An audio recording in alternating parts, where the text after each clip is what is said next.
നമസ്കാരം. ജീവിതത്തിൽ പ്രതിസന്ധികൾ വരുമ്പോൾ നമ്മൾ അതിനെയൊക്കെ എങ്ങനെയാണ് നേരിടുന്നത്? അതിൽ തളർന്നു പോകാതെ മാനസികമായി എങ്ങനെ കൂടുതൽ കരുത്താർജിക്കാം? ഇക്കിഗായ് എന്ന പുസ്തകത്തിലെ അവസാന പാഠങ്ങൾ നമുക്ക് പറഞ്ഞു തരുന്ന ചില കാര്യങ്ങളാണ് നമ്മളിന്ന് നോക്കാൻ പോകുന്നത്. നിങ്ങൾ എപ്പോഴെങ്കിലും ചിന്തിച്ചിട്ടുണ്ടോ, എന്തുകൊണ്ടാണ് ചില ആളുകൾ ചെറിയൊരു പ്രശ്നം വരുമ്പോഴേക്കും ആകെ തളർന്നു പോകുന്നത്? അതേസമയം മറ്റു ചിലർ എത്ര വലിയ പ്രതിസന്ധി വന്നാലും അതിൽ നിന്ന് കൂടുതൽ ശക്തരായി തിരിച്ചുവരുന്നത്? ഈ ചോദ്യത്തിനുള്ള ഉത്തരമാണ് നമ്മളിന്ന് ഒരുമിച്ച് കണ്ടെത്താൻ ശ്രമിക്കുന്നത്. അപ്പം ശരിക്കും പറഞ്ഞാല് യഥാർത്ഥ പ്രശ്നം നമ്മുടെ ജീവിതത്തിൽ വരുന്ന വെല്ലുവിളികളല്ല, അല്ലേ? മറിച്ച് നമ്മൾ അതിനോട് എങ്ങനെ പ്രതികരിക്കുന്നു എന്നതിലാണ് കാര്യം. എപ്പോഴും പെർഫെക്റ്റ് ആയിരിക്കണം എന്നൊരു ചിന്തയില്ലേ, ആ ഒരു ഓട്ടവും അതുണ്ടാക്കുന്ന ടെൻഷനും അതാണ് നമ്മുടെ സന്തോഷവും ആയുസ്സും ശരിക്കും കാർന്നു തിന്നുന്നത്.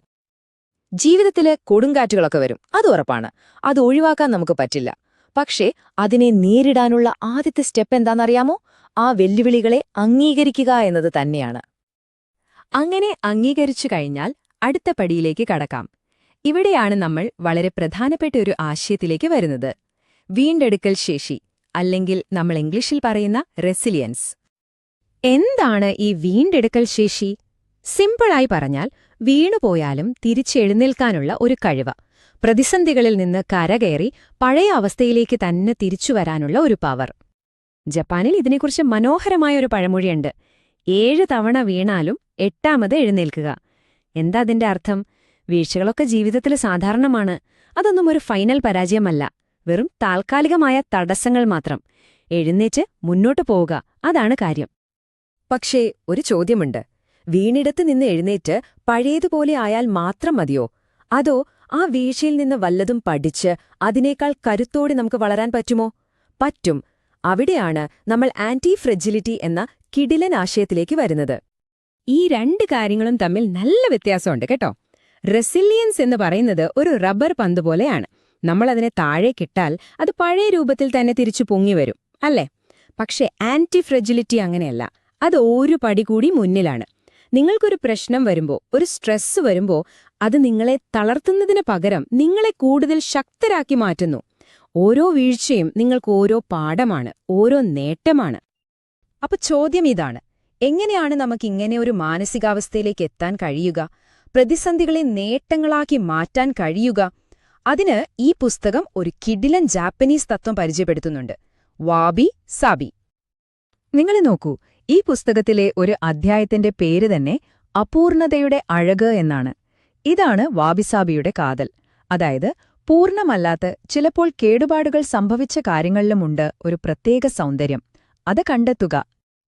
വാബിസാബി എന്നു പറഞ്ഞാൽ ഈ ലോകത്ത് ഒന്നും പെർഫെക്റ്റ് അല്ല, ഒന്നും സ്ഥിരവുമല്ല എന്ന സത്യത്തെ അങ്ങ് അംഗീകരിക്കലാണ്. ഇതിന്റെ ഗുണമെന്താണെന്നറിയാമോ? നമ്മളിൽ പലരും എപ്പോഴും പെർഫെക്റ്റ് ആകാൻ ശ്രമിച്ചുകൊണ്ടിരിക്കുകയാണ്. ജോലിയിൽ, ജീവിതത്തിൽ, രൂപത്തിൽ, അങ്ങനെയെല്ലാം. ഈ ഓട്ടമാണ് നമുക്ക് ഏറ്റവും കൂടുതൽ ടെൻഷൻ തരുന്നത്. എന്നാൽ അപൂർണതയെ അംഗീകരിക്കാൻ തുടങ്ങിയാൽ ആ ഒരു ഭാരം അങ്ങിറക്കിവെക്കാം. നമുക്ക് സമാധാനം കിട്ടും. ഓക്കെ, അപ്പോ വീഴ്ചകളിൽ നിന്ന് കരുത്താർജിക്കണം, അപൂർണതയിൽ സൗന്ദര്യം കാണണം, ഈ ആശയങ്ങളൊക്കെ നല്ലതാണ്. പക്ഷെ ഇതെങ്ങനെ നമ്മുടെ ജീവിതത്തിന്റെ ഒരു ഭാഗമാക്കും? അവിടെയാണ് ഇക്കിഗായ് ഒരു ലക്ഷ്യമെന്നതിലുപരി ഒരു ജീവനകലയായി മാറുന്നത്. ഇക്കിഗായി എന്ന് പറയുന്നത് നമ്മൾ എപ്പോഴെങ്കിലും എത്തിച്ചേരേണ്ട ഒരു ഡെസ്റ്റിനേഷനല്ല, മറിച്ച് ഓരോ ദിവസവും നമ്മൾ എങ്ങനെ ജീവിക്കുന്നു എന്നതിലാണ് കാര്യം. അതൊരു കലയാണ്. ആ കല പഠിക്കാൻ നമ്മളെ സഹായിക്കുന്ന ചില സിമ്പിൾ കാര്യങ്ങളുണ്ട്. നമുക്ക് ഇക്കിഗായിയുടെ ഈ ഒരു ബ്ലൂ പ്രിന്റ് നോക്കാം. ഒന്നാമത്തത്, എപ്പോഴും ആക്റ്റീവായിരിക്കുക. റിട്ടയർമെന്റ് എന്ന് വെച്ച് വെറുതെ ഇരിക്കരുത്. ചെറിയ ചെറിയ കാര്യങ്ങളെങ്കിലും ചെയ്തുകൊണ്ടിരിക്കുക. പിന്നെ തിരക്ക് കൂട്ടാതിരിക്കുക. എല്ലാം സാവധാനം ആസ്വദിച്ച് ചെയ്യുക. അതുപോലെ ഭക്ഷണം. 80% വയറ് നിറഞ്ഞാൽ നിർത്തുന്ന ആ ജാപ്പനീസ് രീതിയിലെ ഹരഹച്ചിബു, അത് ശീലമാക്കുക. പിന്നെ നല്ല സൗഹൃദങ്ങൾ, അത് വളരെ പ്രധാനമാണ്. ചെയ്യുന്ന ജോലി എന്താണോ അതിൽ പൂർണ്ണമായി മുഴുകുക. അതിനെയാണ് ഫ്ലോ എന്ന് പറയുന്നത്. പിന്നെ നമ്മൾ നേരത്തെ പറഞ്ഞ കാര്യം തന്നെ, ജീവിതത്തിലെ വെല്ലുവിളികളെ ഒരു പുഞ്ചിരിയോടെ നേരിടാൻ പഠിക്കുക. അപ്പോ ഇതിൽ നിന്നെല്ലാം നമ്മൾ മനസ്സിലാക്കേണ്ട ഒരു പ്രധാന കാര്യം എന്താണ്? യഥാർത്ഥ സന്തോഷവും ദീർഘായുസ്സുമൊന്നും പ്രശ്നങ്ങളെല്ലാം തീർന്നിട്ട് വരുന്ന ഒന്നല്ല, മറിച്ച് ആ പ്രശ്നങ്ങളുടെ നടുവിൽ നിന്നുകൊണ്ട് തന്നെ ജീവിതത്തിനൊരർത്ഥം കണ്ടെത്താൻ ശ്രമിക്കുമ്പോഴാണ് അത് നമുക്ക് ലഭിക്കുന്നത്.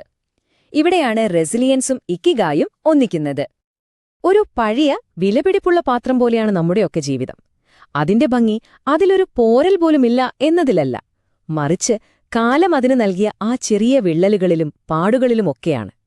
അതുപോലെ നമ്മുടെ ജീവിതത്തിലെ പോരായ്മകളും നമ്മൾ നേരിട്ട പ്രതിസന്ധികളുമൊക്കെയാണ് ശരിക്കും നമ്മുടെ ജീവിതത്തിന് ആളവും അർത്ഥവും നൽകുന്നത്. അപ്പോ ഞാൻ നിങ്ങളോടൊരു ചോദ്യം ചോദിക്കട്ടെ. നിങ്ങളുടെ ജീവിതത്തിലെ ഏത് അപൂർണതയിലാണ് നിങ്ങളെ ഏറ്റവും വലിയ സൗന്ദര്യം കാണുന്നത്? ഒന്ന് ആലോചിച്ചു നോക്കൂ. ഉത്തരം ചിലപ്പോൾ നിങ്ങളെ അത്ഭുതപ്പെടുത്തിയേക്കാം.